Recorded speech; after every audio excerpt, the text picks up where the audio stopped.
my dad spent his entire career in the RCMP in the north. So I moved around quite a bit when I was younger. Was born in the Yukon, grew up in the Northwest Territories. So we lived in Dawson City, Whitehorse, Iqaluit, Frobisher Bay at the time, and then Yellowknife. He retired from the RCMP then in '79, and then he went to work for mining company Caminco, which is now I think Teck Resources. So I grew up in a small mining town, about 1,500 people, called Pine Point, which is just south of Great Slave Lake, south of Yellowknife. Finished high school there, went to University of Calgary, did my political science degree, then moved back to Yellowknife. Was working for the legislature there for 5 years, I guess, and then Ottawa for 4 years, and then I had met Stuart in Yellowknife in 2000, and anyway, we started this diplomatic career, which I thought maybe was just going to be a couple of years in Bogota, Colombia, and as it turned out, we've been away 10 of the last 11 years in Colombia, London. Stuart was in Afghanistan for a year. I took a gap year and went traveling. Then we went back to Ottawa, and then we've been in Reykjavik, Iceland for the last 3.5 years. My dad grew up in a farm in Manitoba, just called Dauphin, just sort of north of Brandon. Finished high school, worked at Eaton's for a year, and then joined the RCMP, so did his training in Regina. And did his first posting in Surrey, BC, which he didn't like at all. It was the big city, I think, and was far away from the prairies, didn't really care for it, and volunteered to go up to Alexander Fjord for this 3-year stint in the middle of nowhere in the Arctic. He had never been north. So made this 3-year commitment and was there for 3 solid years, never getting out. Well, getting out, I guess, was going to Alert or Grise Fjord, and they went to also over in Greenland, Thule, Greenland, I think once or twice. So he was there with another RCMP, and then there were 2 special constables, both Inuit, and their families were there as well, and they had multiple children at the time. So he ended up spending time there, and then he moved around the north. He was posted in, strangely enough, in Pine Point when the mine sort of first opened in around 63, 64. Then was in Fort Smith, Fort Resolution, and then the other places that I was when I was born. So spent his entire career in the north. And anyway, these images were. They were originally, the reason for the Mounties being there was kind of a sovereignty exercise. They were, at the time, I guess, worried about a lot of the Greenland Inuit were coming over, mostly in the winter and the spring. They had built some turf houses there. And anyway, they were worried about the Danish flag being, poked in this tundra, and so as a sovereignty exercise, they had 2 RCMP and these special constables up there to basically tell them, you can stay and take out citizenship or go home. So that's what he did for 3 years. I think they had a fair bit of time on their hands, and so he took a lot of photos when he was there. But also has kind of established a relationship with the Inuit special constables and their families while they were there. So I'll just start going through some of these photos and see how far we get. And if you've got any questions, just let me know. Unfortunately, I was in a bit of a rush when I was putting these together. They're sort of clumped in a bit of an order, but they're a little bit scattered as well, not perfectly sequenced. I was, like I said, I was trying to get my dad's thoughts and get this done before his condition deteriorated too much, and so this is sort of what we have. So this settlement itself was very small. It was only a few buildings.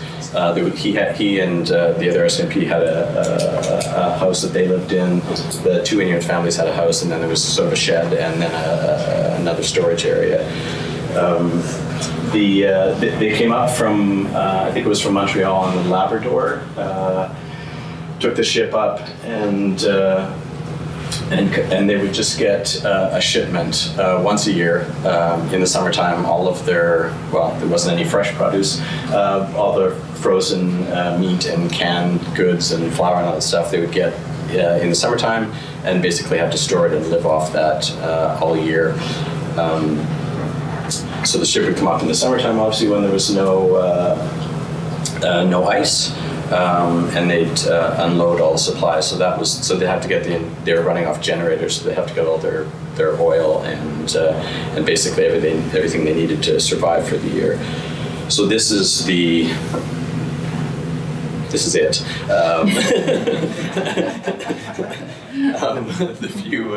The two buildings where they lived, and then a couple of sheds. They did have a couple of boats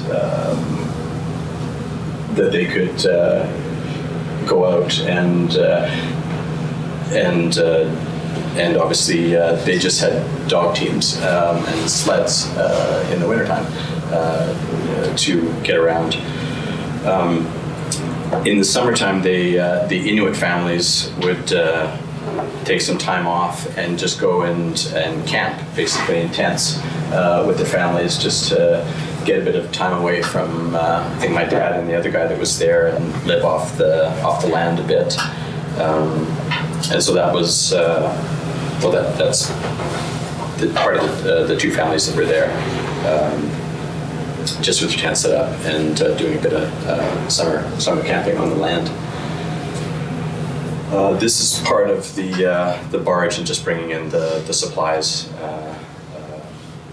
for the winter. And for some reason, they've got their red surges on. I think they must have. It was probably a photo op. I think of whoever was coming on the ship wanted to have them in uniform for that.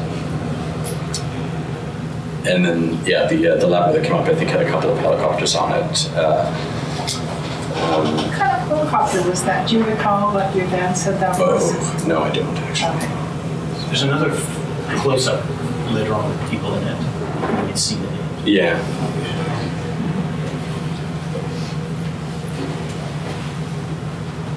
This is just the breakup in the spring. Brian, do you say where Alexander Fjord is on Ellesmere Island, just in case people don't know exactly? I was in the middle. basic Greenland. I don't have a map to point it out specifically, but. Sorry, I'd like to interrupt. Is the sound okay at the back without the mic? Can you all hear? Yeah. Okay. Introduce the people. My dad is on the left. I guess that would be the first picture you see of him. And then the other guy is just from the Labrador. This is the two special constables that were there when he was there. So they had a small boat like this to go out, and they got all of their meat and stuff at the one time of the year, and then there was this big sort of freezer that was dug into the ground. That's how they kept everything that they needed frozen for the year, and it was permafrost up there anyway, so it was, they didn't need electric freezers to do that. And they did a fair bit of hunting in the summertime because they needed food for the dogs. They didn't eat any of the local meat. The Inuit obviously did, but they had all their groceries and stuff that they needed. So they just needed meat in the wintertime to feed the dog teams and make sure they were kept alive. So that's you'll see some photos coming up of the hunts that they went on, mostly for walrus and seal. These are turf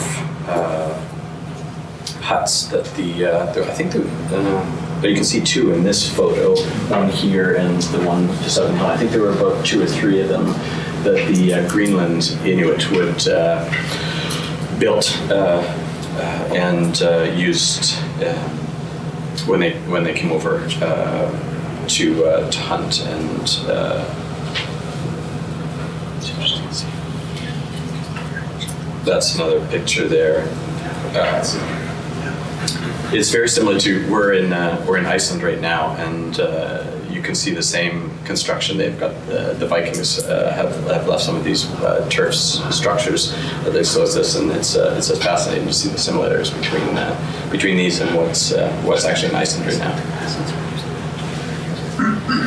There's another photo.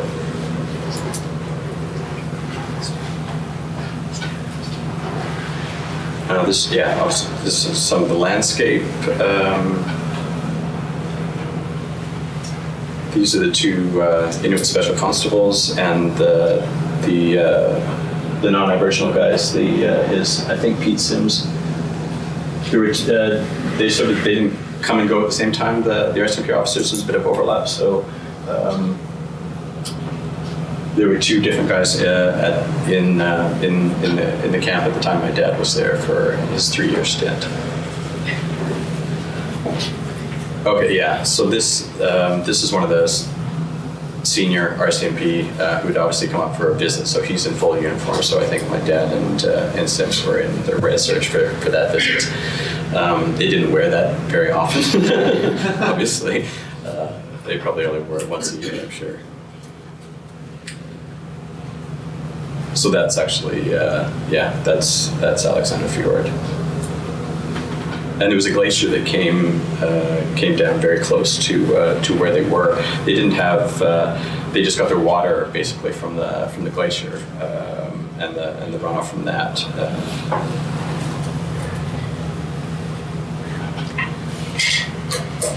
There's you can see there's a serial number there. That's, I guess, they had sidewalks connecting the houses and painted a bunch of stones white, connecting them, which I'm not sure was that helpful in the wintertime, obviously, but I guess it looked pretty in the summer. And then they used, this was their radio frequency, so if a plane was flying over or something, they could be in contact with them, or get in communication with them if they wanted to.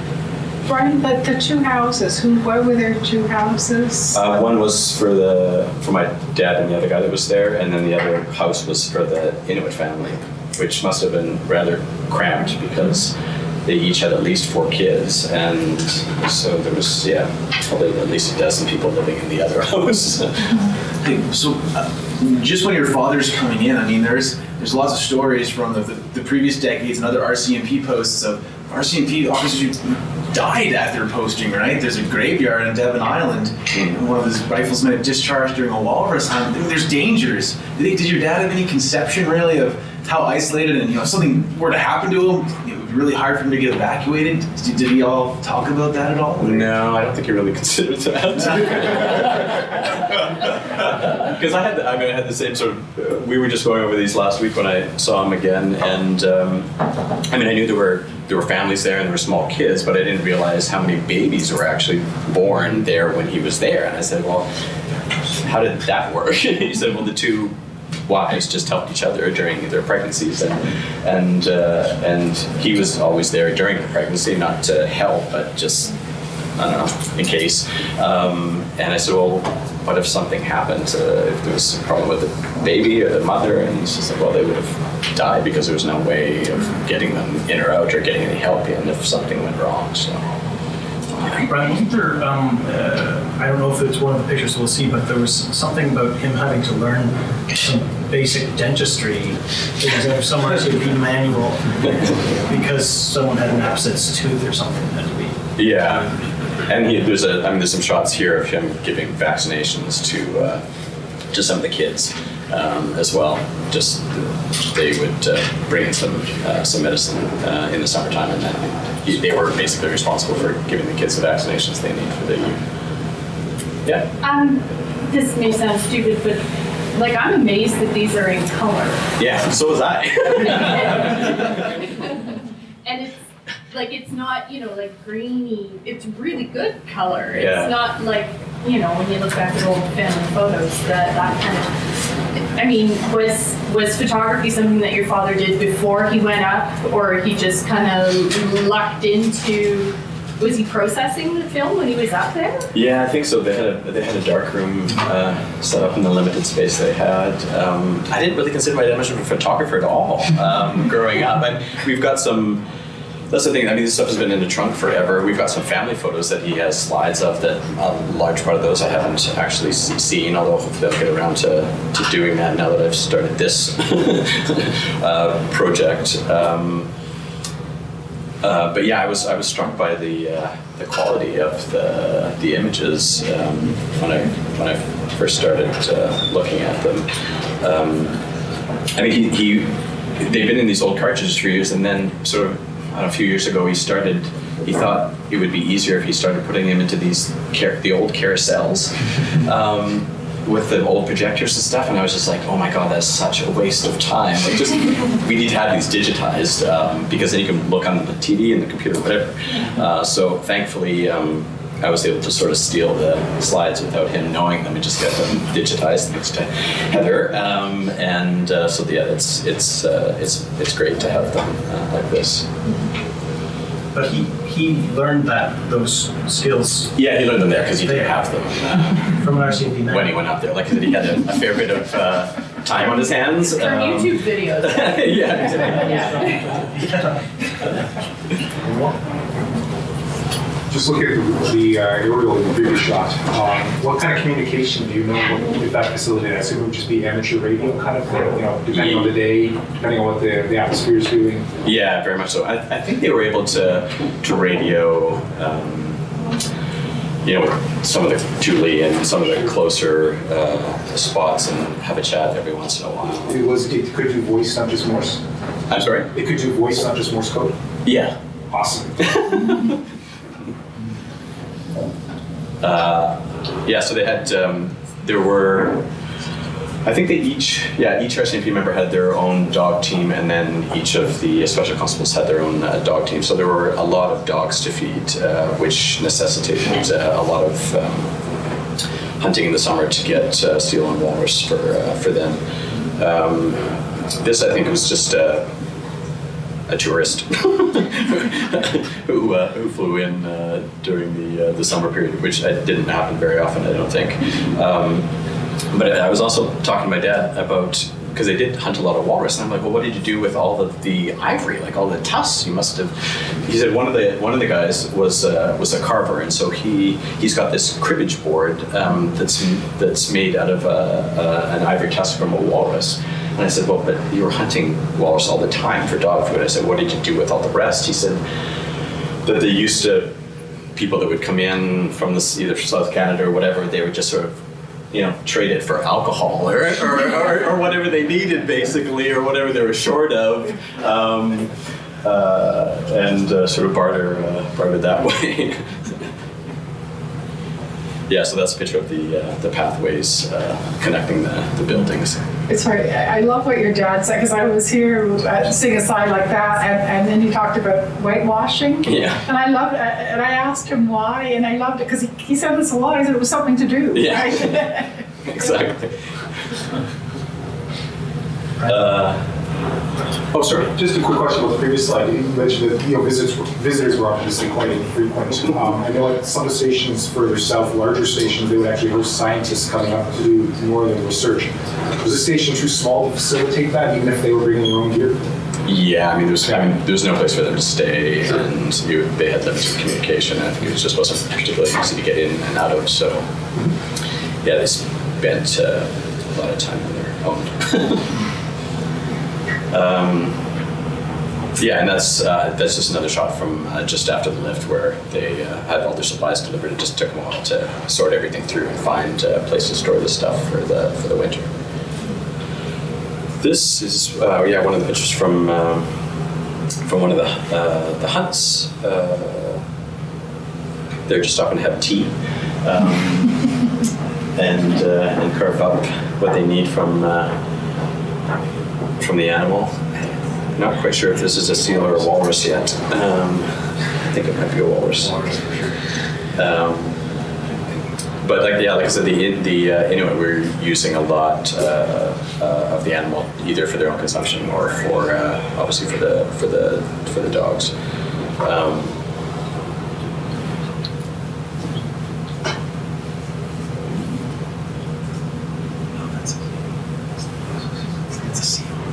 There we go. That's the way that's over. So that they had the smaller boat that you already saw, and then this was the larger boat that they used to go on kind of longer excursions, although I think those were rather infrequent as well.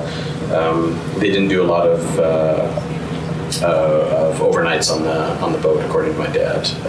It was mostly used to help them with hunting.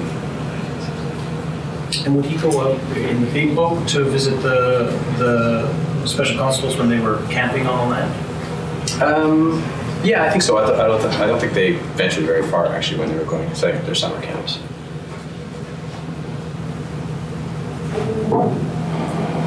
Oh, growing up, my dad always had this thing hanging in the garage or wherever, normally in the garage, and it was a walrus penis, which was rather large and long, and that was the one that was taken out of. Anyway, apparently they had to dry out, and the one that we had had been drying out for most of my life, I think, in various parts places that we lived in. So that's what that is. Another picture of them hunting.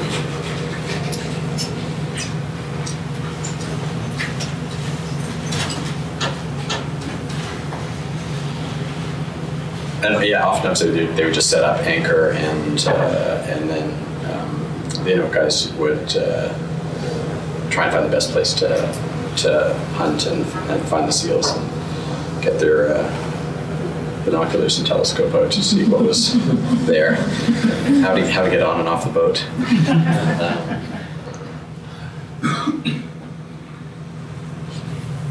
Oh, that's the picture of the glacier that comes down right close to the camp. You can see the houses on the right hand side there.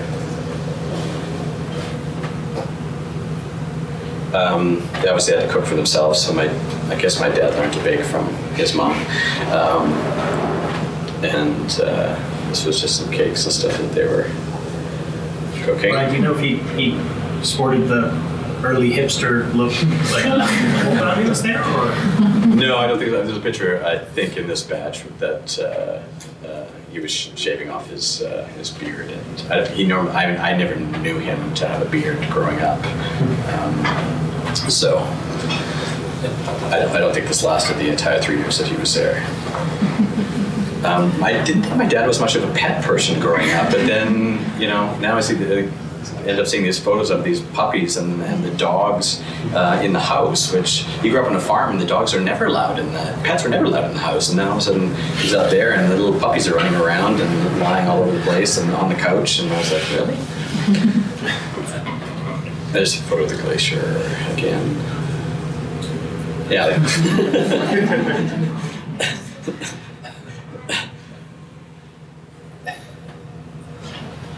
That's a picture from the hunt.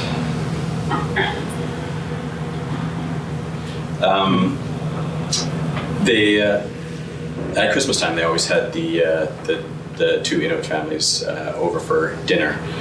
They had a drop at Christmas time where they would drop them a Christmas tree and a turkey and some mail, I think, and usually a little bit of alcohol that was well packaged that wouldn't get damaged on the drop, and then my dad was also saying that his mom, they got to talk to them occasionally, I think, over the radio, and so his mom would get the ages of the kids and the clothing sizes of the wives and stuff, and then send up clothes at Christmas time and gifts and games and stuff for the kids.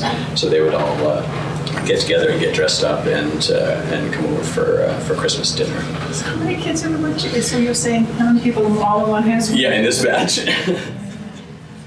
About 50?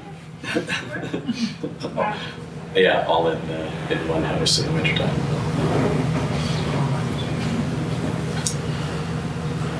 I think that was my dad's dog, because they each had their own team, so they had a lead dog, which after 3 years when he left, he had to shoot because the dog wouldn't obey, and be able to lead the team with the new guy coming in. So it was definitely his dog. So unfortunately, when he left, the dog had to go. The Inuit that were there did some trapping in the wintertime. Partly so these are foxes that they would trap and collect the pelts, and then they would, I think they would sort of do up a shipment, and it would go down to Grease Fjord where there was a little co-op, and they would get some money just so that it would be able to have a bit of spending money. And there was a little store that my dad and the other guys sort of ran and could, if they needed to, sell them tobacco and some foodstuffs and that sort of thing. But did your dad not say that they weren't supposed to hunt, but they did, or trade furs, but they also did? Yeah, I think they did a little bit as well. Brian, Yeah. what was the relationship with the special constables? Were they, because it sounds like the government or the RCMP was provisioning your dad and whoever was partnered there with him, but they weren't necessarily provisioning the special constables? I think they were as well for some things, but probably not for... But not for tobacco. and yeah. So, yeah, exactly. Yeah. Those sorts of things. So this is, the kids, when they got the shipment at Christmas, my dad's mom and probably other guys as well would just send up some games and coloring books and different sorts of stuff. So this was all new and interesting for the kids. Did you see, because I think it's really interesting, were these kids, they were just dressed up for Christmas? Did they normally dress in dresses and shirts like this, or did you see? I don't think so. Yeah. So this would be just the drop for that year. Yeah. Yeah.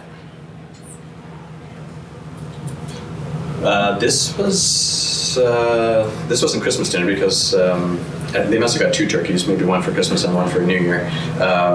So this was just the dinner for the 2 of them, not the big dinner that they were having with the other families. But they would bake pies and have.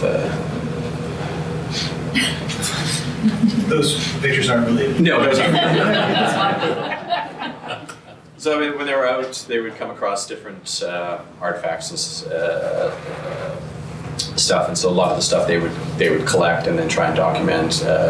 Some of the stuff they just put back where it was. Other stuff, depending on the nature of it, I think some of the stuff got sent south down to Ottawa for collection, depending on what it was. Would that be like Greenland Inuit, you think, or would that be a very old skeleton? Yeah, I'm not sure.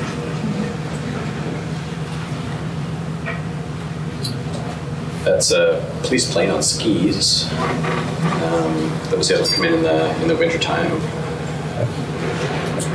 And they just used the empty oil barrels to sort of make a little runway. Right? Oh, sorry. Just a question about the local store. I'm assuming that's probably not Alexander Fjord. No. But the previous one is, did they have to flatten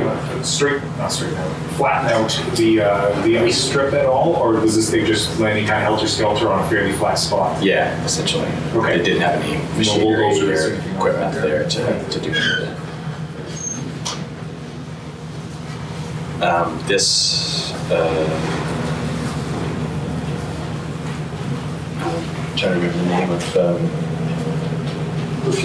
Sorry. Tule, isn't it? No, there's another.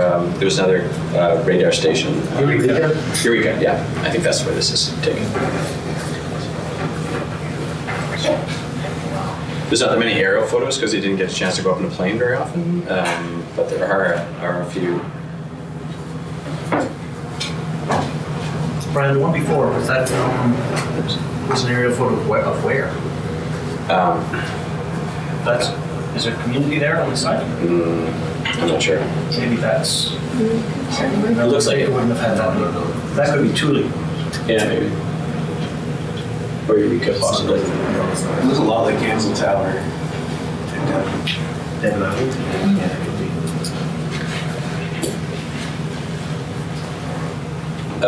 There's a few pictures here. This is in Grease Fjord. The guy's name was Bob Pilot. He was in the RCMP.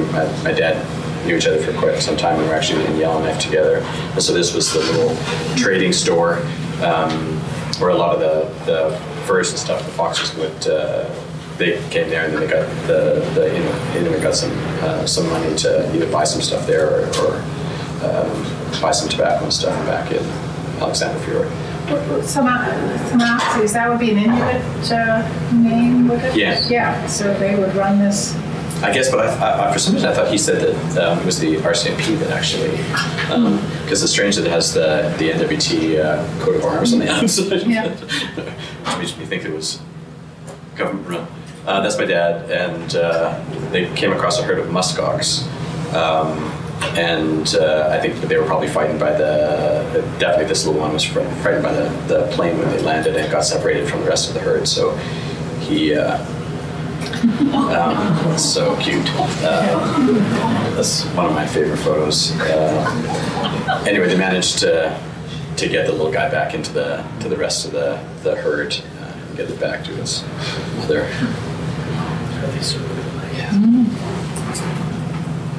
And then this was taken obviously at a different time in the summer, but I was trying to find out from my dad where this was actually taken because it's very green and there's a lot of shrubs and bush around.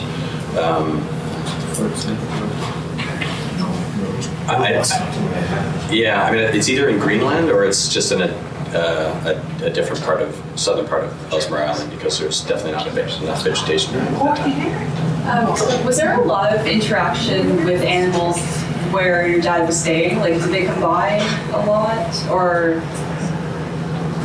like, did the muskox herds or groups? I don't think they had muskox around them, but they definitely had polar bear and wolves and so there was like foxes regular interactions with them. Yeah, I think so. Okay. They shot one of them. They shot one of them. The Inuit hunters did, because they can obviously use the hide and some of the other parts of the animal. This is back in Thule, I think, or in Eureka. Wardair? Yeah, Wardair Telling me that's Wardair. from Yellowknife. Have you guys heard of Wardair? Who really knows? Who can explain this better than me? You can probably. Wardair. What was Wardair? It was a cheap no-frill, one of the first no-frill airlines, right? It might have become that after, but it was Yeah. one of the small northern operators that. They got merged into, was it in the Canada Pacific eventually? Yeah, the late 50s. I think it got its real boost out of the building of the dew line in the Yeah, mid-50s, okay. late 50s, and the resupply operation. So it was civilian contracted by the military, and obviously by RCMP for resupplying that too. But I remember in the 70s and 80s as a kid flying to Yellowknife from Ottawa, and we would fly via Edmonton, and one of the options to fly north was Wardair, and they were 737s. So it was a competitive airline owned by one man, Max Ward, isn't it? Yeah. And I think he's sold the company to CP or CP Air. Okay. It's a CF designation for the military versus the Again, as a bush pilot. Okay. He came in a little after my dad dropped out of bush pilot. This is a picture of them all out in their dog teams. They were trying to find a different way to get I'm not sure where they were going exactly, but to get around this rather large glacier. There were some photos, I don't actually think they're in this bunch about them actually trying to pull these sleds up with and get the dogs up this rather steep to get on top of it to get where they needed to go. This is the picture that I described earlier, which showed giving the vaccinations to the kids.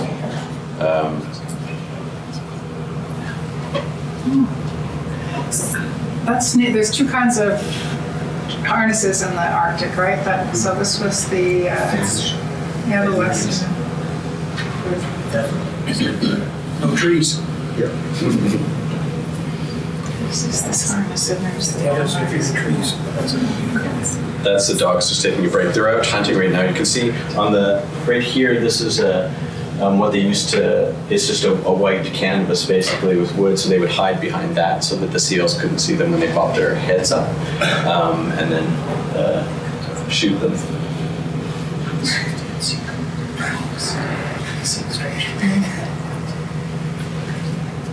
It's the dogs having a break, and the guy's having some tea, probably a cigarette. This shot is the Inuit hunters. I guess they had, a polar bear had come across, and they didn't see that it had any little ones. So the polar bear ended up getting shot. And then it was only after the fact they realized that there was a couple little cubs that was with it.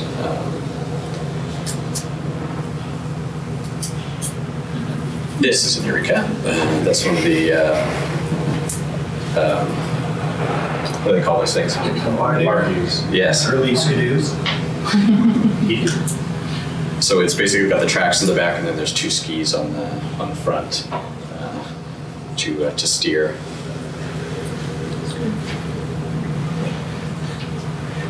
That's a lot of times when they were somewhere with the dog teams and there was planes and stuff like that, they'd sort of have to line up the dog teams in a certain way in front of the plane so the pilots want the picture taken with the plane in the background and the dog team and everything. So it's a bit of a process. I don't think my dad was much of a sewer, but I think Sims did some sewing. They had a singer up there, and that's the radio equipment in the background that they use for all their communications. That's laundry day. Would it dry? Yes. Crispy. If it froze, they could beat it with a stick. Get the ice out of the grill. It was still dry out on those fronts, so we stand up on the stove so you can soften it up enough to get into it in the morning. This was just they had a bit of a workshop where they could do some work on the sleds because they had different tracks for different times of the year. This is another police plane on skis. You're definitely saying when they went to Thule, the RCMP would come with the RCMP plane and fly them to Thule rather than go across. I think he said he never went across or around on land. No. This was a visit by some senior RCMP, so they were all in uniform. Oh yeah, this is one of the. This is a photo of the Greenland Inuit dress very differently than the Inuit in the north of Canada. So they would come over from Greenland dress very well. The pants they're wearing are polar bear skin, and then the jackets are caribou. And then they would dye the colors, I guess. So how would they get the colors on would they buy that? I guess they would buy that from the fabric to make the colors. Oh, sorry. These ones are the Inuit, the Canadian Inuit from Alexander Bird. So it's just these ones here, yeah, and all decked out in fur. But whether would the Canadian Inuit get their? I think the women made them. I thought maybe that they were sort of RCMP issue, but I know That's big number. But yeah, the women made the coats for their husbands. Interestingly, the male, the men from Greenland, their polar bear pants are skin, fur out. Whereas there's another picture coming up where there's a woman from Greenland, and she's got the more traditional fur on the inside, and the skin on the outside, which is for colder temperature. Yes, that's another photo of the Greenland Inuit and their dog teams when they would come over.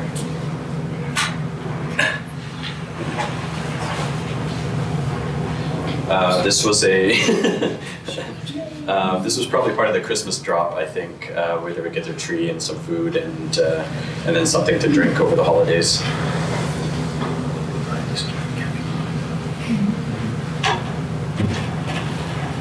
That's just the dog teams taking a rest. When they were trying to get around this big glacier. That's one of the few pictures actually they've got with an igloo in it. I'm just don't think they traveled that much. They're that far in the wintertime, so they. There were, what did you say? Once or twice a year they would do a longer trip. Yeah. Overland to Greece or even as far as Resolute, I thought. Maybe. Yeah, I think so. When the time I talked to your daddy, he was talking about even the special constables might go off for like 10 days at a time to buy dog sled. Yeah. To get, yeah. And they're quite social when the Greenlanders would come over. It's not like they were told to go make camp somewhere else. They were invited in and would have tea and something to eat and socialize. The vaccinations continue.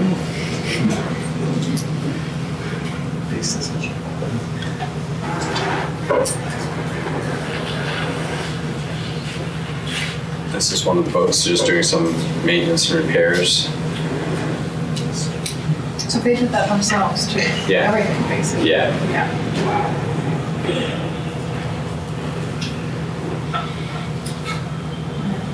This is obviously springtime because they're dressed rather. Oh, and then this is not my dad. This is Symons. Thought it was quite warm out. Apparently, he was quite sick after it got quite cold. A couple days after this photo was taken, and they have to stop for a bite to eat and some tea. Setting up camp.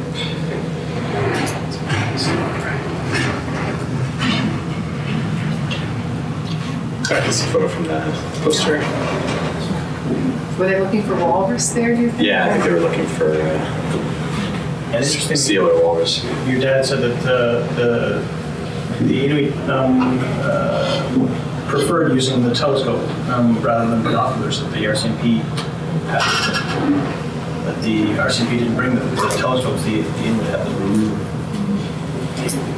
And then, yeah, you can see the camp just behind down there. It's really, really interesting when you were looking at them maybe hunting for walrus, just to underscore that we're talking to your dad, the amount of time, and you mentioned it, invested in the dogs, like hunting for, like it was like the dogs ruled, right? There were 40 dogs and a couple of 15 people and everything, because that's their own that's their only technology in the winter. Everything revolves around keeping the dogs happy. Yeah. And you can see all this. Yeah, it's all for the dogs, right?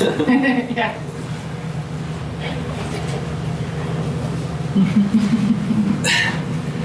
That one before, Brian, was where they're packing up the boat. That's to go off to their summer camp. Yeah, I think so. They're just setting up. There's still a lot of snow, but I guess not so much on land. It's mostly the water, the ice. But yeah, that was taking them out to their summer camp. That was clearly their boat, not the RCMP boat. So they had their own. That's the little store where they would come for supplies, sugar, flour, and all the basics, and tobacco. And they obviously rolled their own cigarettes at that time, so they had their papers. And they had a bit of clothes too, I think, some of the basics.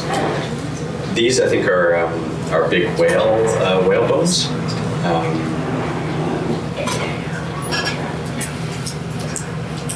are whaleboats, right? Yeah. That's them at their summer camp.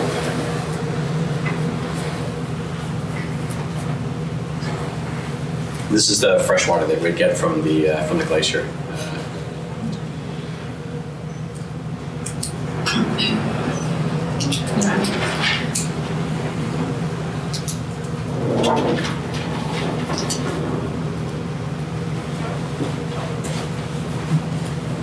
I think that's another shot of the Labrador, just from a different angle.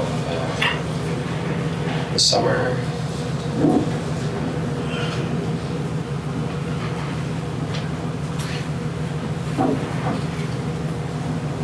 is that American guy there? I think on the right, yeah, these are both. Oh, sorry. Yeah, on the ends, those are Americans. So they're coming on the ship, and that's why they're dressed up, I guess. Yeah. So there were a lot, right, of Americans coming and going, and tourists, Americans, Greenlanders, RCMP, military, yeah. I mean, I think they look forward to the summer, obviously, for many reasons, the warmth and the sun, but also I think they've just got a lot more visitors. Sorry, question? Through a lot of the pictures, the officers are doing a lot of things together with the community. So I was just curious as to what the language barrier was and how do they communicate when they're going on a hunt together or when they're trying to get things done together. How do they communicate with each other? Yeah, I think it was a bit of a struggle because my dad, I think, during that time learned to speak a little bit of Inuktitut when he was there. And these, the special constables were posted in, I think both of them came from Baffin Island, maybe. I'm not exactly sure which communities they came from. And so they would have had a bit of English, obviously dealing with the RCMP from their jobs there. But I'm not sure their family members, their wives and their kids spoke any English at all. So yeah, I think the communication was a bit of a challenge at times for them.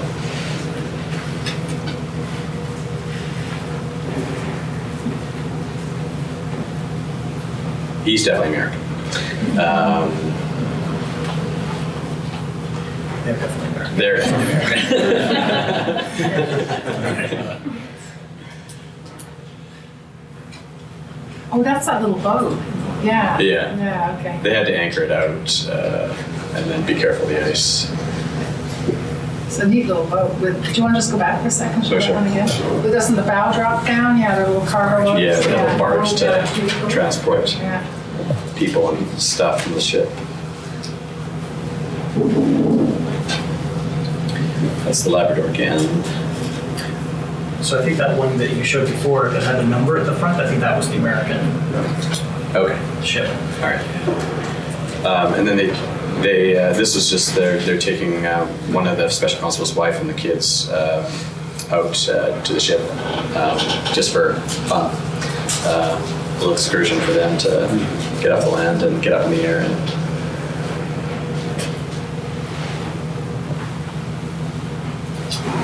Just little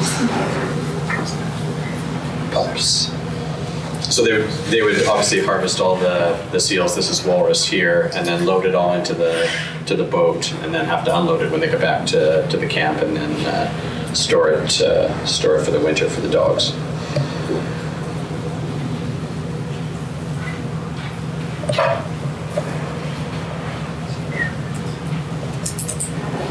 Let's show the walrus.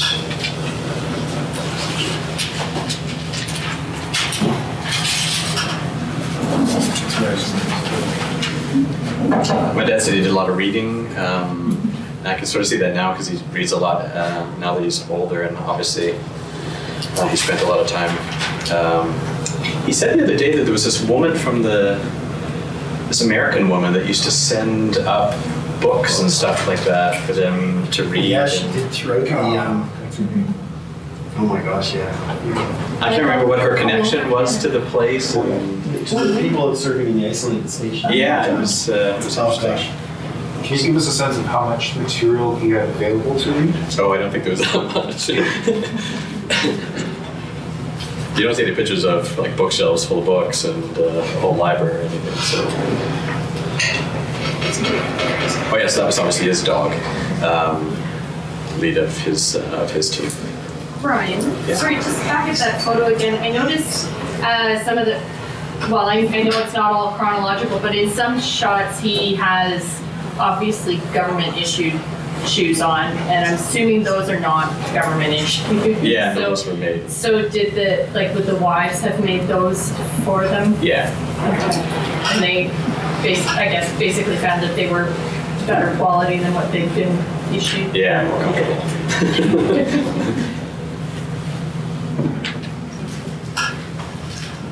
Oh yeah, so that's another. These are the things that they hide behind when they're hunting seal and walrus. Here's a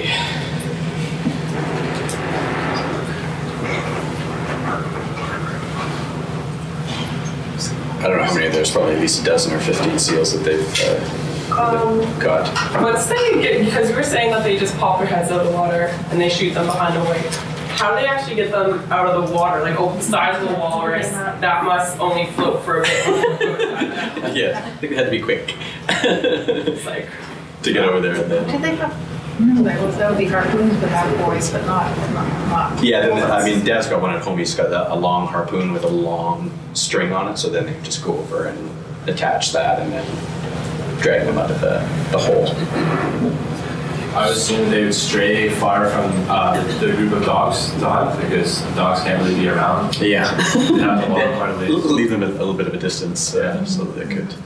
Except that the dogs would sometimes help to sniff out the seal holes, so they were useful to have in noses. And then, as you said, interesting between a walrus, which obviously weighs a lot, one person, even one really strong man. There's a few stories of sort of superhuman, legendary Inuit who could haul them out. But for the most part, with a seal, you could take out as an individual to take a seal. A walrus is definitely a team effort, so having to collaborate is pretty key.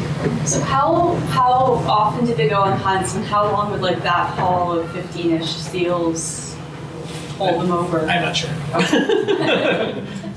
I think it's not a hold them over, it's a provisioning for the winter. Yeah. And they probably would need multiple Yeah. excursions of that. Seals seems You've got like a 40 lot. dogs eating, Yeah. 40 dogs can eat 15 Yeah. seals. So it'd be a couple multiple of trips days. probably to build a stockpile. Yeah, all the time, I guess.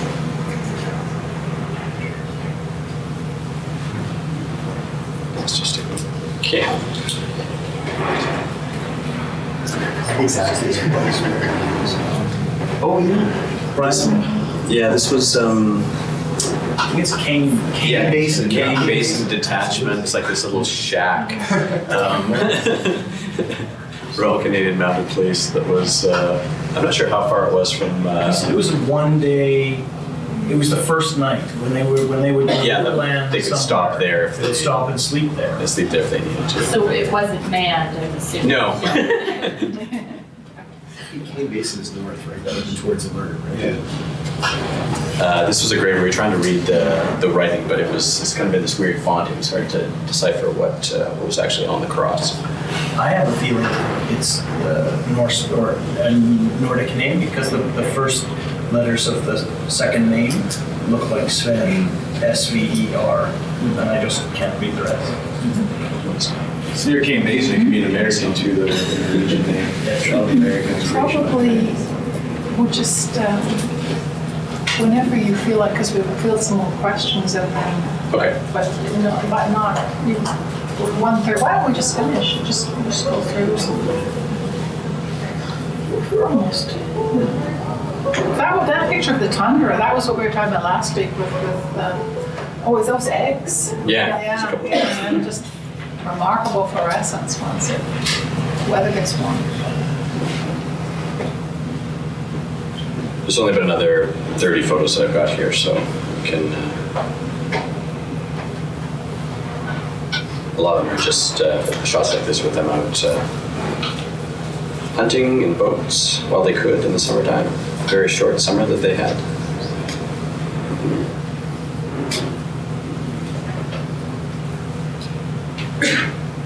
These are a couple. My dad said these are the old camps, sort of rock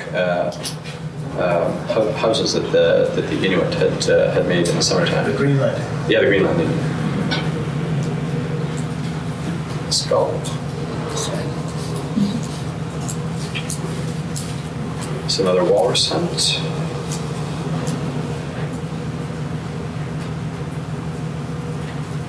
The bird.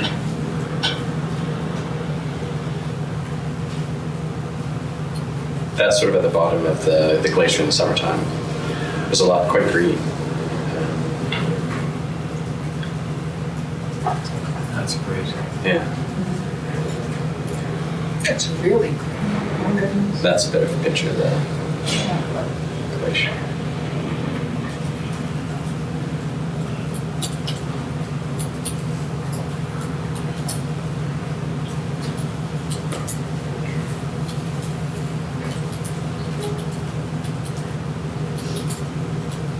Christmas. polar bear on the wall. Oh, man. All right. Oh yeah. So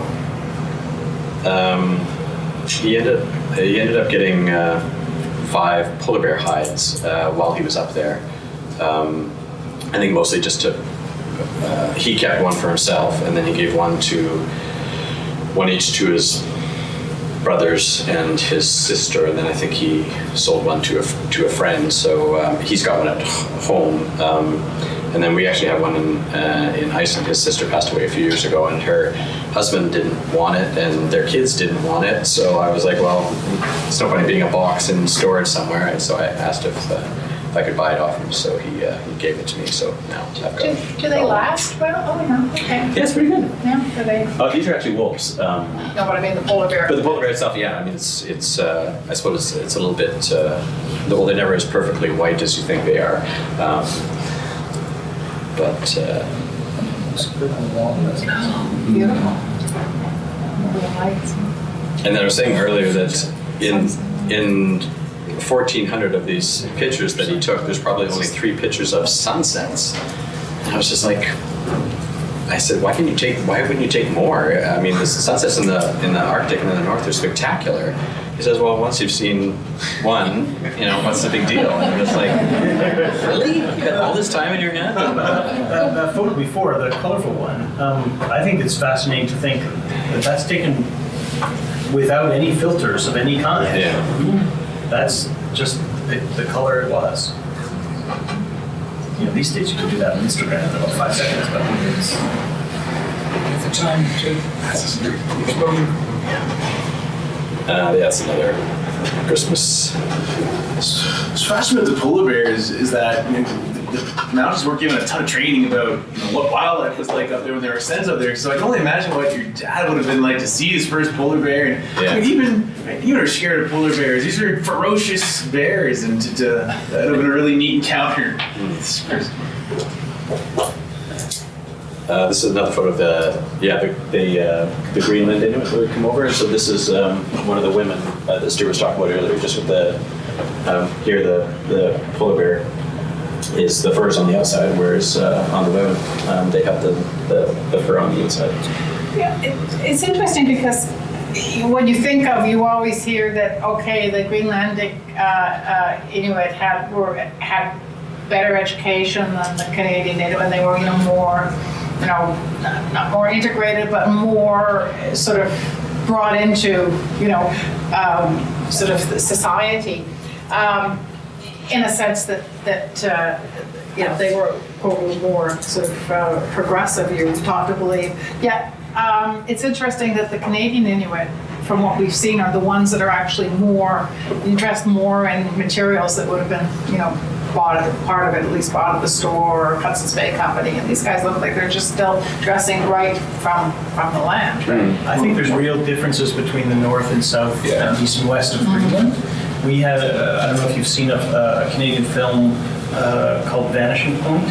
It was done a couple of years ago. We presented it at Arctic Circle actually a few years ago and at the Vancouver Film Festival, by Canadians who trace the heritage connection between what they call polar Eskimos, actually, which are in the north of Greenland, which would be these ones that come from around Thule in Greenland, because they were dying out about 100 years ago, and following visions of a shaman, an Inuit hunting party left from southern Baffin and went to the north and discovered these people and helped repopulate them over a generation, and then brought back a lot of DNA, but different sort of customs and traditions, and some things they do more in traditional ways, and some things the Canadian Inuit do. It's interesting to see that, but I know what you mean, Heather, when you see community pictures of the south of Greenland, around Nuuk and the communities in the south, it looks almost like a Danish fishing village. Once you get past the Umanok and Disco Bay, it's very traditional. Even today, that's what they say, right? There's stark differences. Yeah. I also think it's interesting too when you look at the Inuk on the far left, Greenlandic Inuk woman, when she takes off her exterior clothing. She's wearing what does seem to be definitely Western garb. Yeah. We bought a store Norwegian or It looks very Scandinavian. Yeah. So I also think too, it's when you're traveling on the land and you're going out, just like the RCMP constables are doing, right? They're adopting the dress that's best suited to the condition, which is going to be the traditional dress of Inuit. But then when you're getting out and you see the classic sort of Western Arctic leather cover, and he's wearing pink there, I mean, that would be for around home, sort of your fancy Sunday wear. So it's quite interesting where I'm not sure, that's what I love about these, there's different ways of reading them and interpreting them and thinking about them. But again, for coming over from Greenland, it may be entirely progressive and fitting to say, of course, we understand the Western culture, we interact in Thule, but by God, when you're traveling long distances, you'd be silly to wear anything other than polar bear skins and Yeah. So it's all in context. Yeah. Oh, cool. These are all the Greenland Inuit. Oh, so yeah. So this is under the polar bear jackets. Yeah. You know, the sweater is clearly Yeah. fisherman's sweater Yeah. from whalers or from.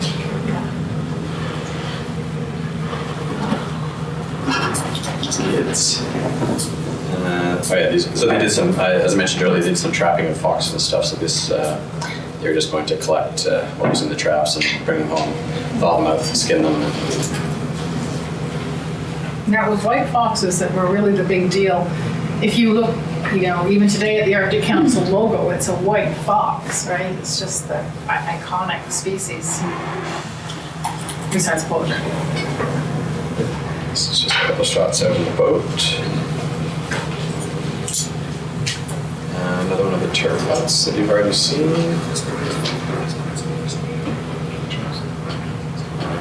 It's just unloading from the plane.